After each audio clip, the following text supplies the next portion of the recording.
That was a kid asking Mamdani for a basketball court at his local park. 2 months later, and here is Zohran shaking the hand of the gallant city worker putting up the basketball hoop in that very park. This is thanks to the first of its kind Renew crew that the city of New York is launching. A whole team of folks who will go across the city fulfilling kids' dreams like Maxime. Hello everyone, my name is Maxime and I'm really happy to be here today. Thank you Mayor Mamdani for inviting me, I really appreciate it. Well, do you guys want to know how I ended up here? About 2 months ago, I recorded a video asking Mayor Mamdani to help open the playground in McKinley Park. It had been closed for almost 2 years. But guess what? A few weeks later, the park was finally open. So thank you, Mayor Mamdani and NYC Parks for hearing me out. I really appreciate it. I'm really passionate about parks being opened because kids need a safe and fun environment to play in. My parents always told me that my voice matters, and I want to thank them for believing in me and encouraging me to speak up. And I want other kids to know that your voice matters too. If you see something that needs to be changed, never be afraid to speak up. Thank you to the Renew crew and every team member working hard to make New York City a better place to live. And thank you, Mayor Mamdani. Let's keep the New York City parks open for kids.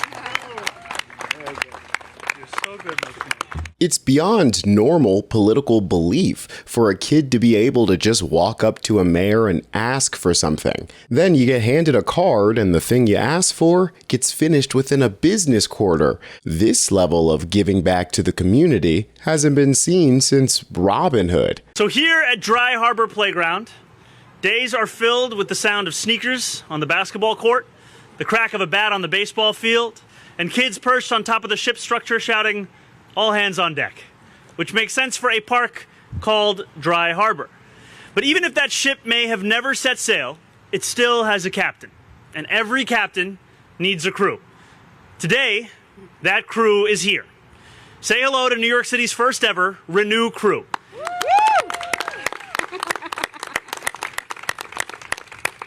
This is a team dedicated to transforming playgrounds, sports courts, and rec centers at parks across the 5 boroughs. The basketball hoop that is hanging on for dear life, the water fountain that has not worked since spring, or the fence that looks like it's about to give up entirely. If it is broken, this crew will fix it. The overgrown tennis court, the rusted swing set, the bench that needs a new coat of paint. If it is run down, this crew will renew it. No longer will New Yorkers have to wait months for city government to fix their parks and their playgrounds. The Renew crew will show up, get the job done, and move on to the next location that needs them. This kind of efficiency is long overdue. Over the past 12 months alone, 311 has logged more than 5,000 complaints for the exact kind of work that this crew will tackle. Broken equipment, surfaces cracking underfoot, and fields overtaken by weeds. Our parks are the beating heart of the city, where families can relax together, where children can play, and where people can find peace amidst chaos. And we will not allow them to be neglected any longer. That is why we have invested $2.3 million to support the work of this team. With the Renew crew and the fixes they will deliver, we will build on the work we have already done to bring public excellence to public spaces across our city. Since January, we have filled more than 191,000 potholes, cut the number of sidewalk sheds darkening our sidewalks by nearly 10%, and announced our plan to expand trash containerization to new districts in every borough, bringing more than 6,500 Empire bins from Woodside to Weeksville. That same urgency belongs in our playgrounds too. A bent backboard should not have to wait years for a fix. Starting this month, this very crew will be hard at work in parks across the 5 boroughs. Fort Ford Playground in the Bronx, American Playground in Brooklyn, Annunciation Playground in Manhattan, Old Town Playground in Staten Island, and right here at Dry Harbor in Queens. That means a new safety surface, resurfaced basketball courts, a refurbished bocce court, and a fresh coat of paint on that very ship that the Renew crew let me help with, and that they may or may not be correcting as I speak. And it's not just the fun things like pirate ships and basketball courts that Mamdani is tackling. In other parts of the city, storms have brought in record floods that are challenging the city's infrastructure. While most mayors would have blamed previous administrations or said it's an act of God, Zohran is actually finding solutions. The really bad flooding we saw not too far from here, it was in Bushwick and other parts of the city and here in Queens. I know what we're up against with the sewers not being able to handle this much rain, but is there really nothing more that the city can do to help stop some of this flooding? I know we're supposed to clean up catch basins, but at a certain point, what more can the city do on that? This is one of the foremost priorities for our administration. Because as you said, yes, we know the facts of the context, which is that we have a sewage system that was built for the rainfall of a century ago, and that the climate crisis has intensified and increased that rainfall.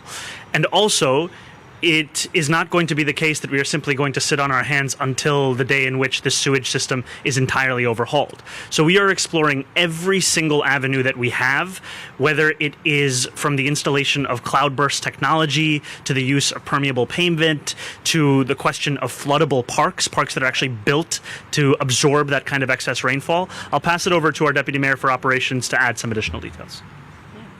No, thanks. And I think we think about this thing in a few layers, right? We have the, real-time event management where we have our agencies out there responding, doing things like clearing catch basins and checking our highways and doing additional passes with street sweepers. And then we have, as the mayor mentioned, a number of sort of like midterm programs, investing $100 million in modernizing catch basins, all the cloudburst programs that we've done, the rain-guarded projects that we have to do much, much, much more of.